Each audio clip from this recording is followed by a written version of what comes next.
വിഷ്ണുശാലിനിയുടെ latest എപ്പിസോഡിൽ അവിടെ മത്സരങ്ങളൊക്കെ കഴിയുന്നുണ്ട്. അതിനുശേഷമാണെങ്കിൽ അവിടെ സത്യഭാമയാണെങ്കിൽ കുട്ടികളെ കൊണ്ടുപോകുമെന്നുള്ള ഒരു തീരുമാനത്തിൽ നിൽക്കുകയാണ്.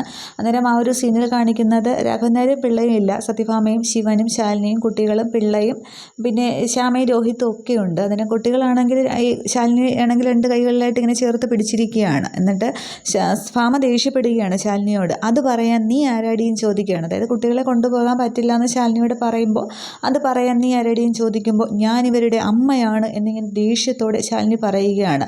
അന്നേരം ഞാൻ ഇവരുടെ അച്ഛമ്മയാണ്, അച്ഛൻ്റെ അമ്മ. കോടതി അംഗീകരിക്കുന്നതും അച്ഛൻ വീടുകാരുമായിട്ടുള്ള ബന്ധം തന്നെയാണ്. അതുകൊണ്ട് ഞാനിവരെ കൊണ്ടുപോകും, വാ മക്കളെ എന്നും പറഞ്ഞ് കുട്ടികളെ 2 പിടിക്കുകയാണ്. പക്ഷേ ശാലിനി കുട്ടികൾ ശാലിനിയെ തന്നെ ചേർത്ത് പിടിച്ച് നിൽക്കുന്നുണ്ട്. ശാലിനി കുട്ടികളെ പുറകോട്ട് നീക്കുന്നുണ്ട്. അന്നേരം ഭാമ ഇങ്ങനെ ആകെ ദേഷ്യത്തോടെ നോക്കുകയാണ്. ശാലിനി അതേ ദേഷ്യത്തോടെ കട്ടയ്ക്ക് സത്യഭാമയുടെ മുഖത്ത് നോക്കി തന്നെ നിൽക്കുന്നുണ്ട്. ഈ ഒരു സീനാണ് കാണിക്കുന്നത്. അപ്പോൾ അവിടെ ബലമായിട്ട് എന്തായാലും ശാലിനിയിൽ നിന്നും അകത്തി മാറ്റി കുട്ടികളെ കൊണ്ടുപോകാൻ ഭാമയ്ക്ക് സാധിക്കില്ല. ഭാമ അവിടെയും തോറ്റുപോവുകയായിരിക്കും ചെയ്യുന്നത്. പിന്നീട് ആയിരിക്കും ഇത് വീണ്ടും കേസ് കോടതിയിലേക്ക് എത്തുന്നതും അർജി വാദിക്കുന്നതും ഒക്കെ.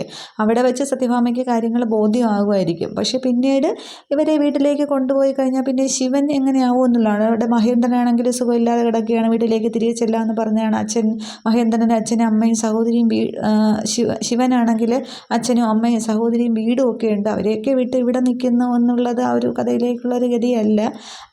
പിന്നെ അച്ഛനും അമ്മയ്ക്കൊന്നും ഒരു റോളില്ലാതെ വരില്ല ശിവനെ. സ്നേഹിച്ച പെണ്ണാണെങ്കിൽ ഈ ഒരു വാശിപ്പുറത്ത് വേറൊരു കല്യാണം കഴിച്ച് പോകേണ്ടി വന്നു. അപ്പോൾ ഇതിന് ഇവരുടെ കൂടെ തന്നെ ശിവനെ നിർത്തുമോ? കഥ ഇനി എങ്ങോട്ട് പോകുമെന്നുള്ളത് നമുക്ക് കണ്ടു തന്നെ അറിയണം. ഇതിന് എന്തൊക്കെ കാട്ടിക്കൂട്ടും എന്നുള്ളത് വരും എപ്പിസോഡുകളിൽ കാണാം എന്തായാലും. Okay, thank you.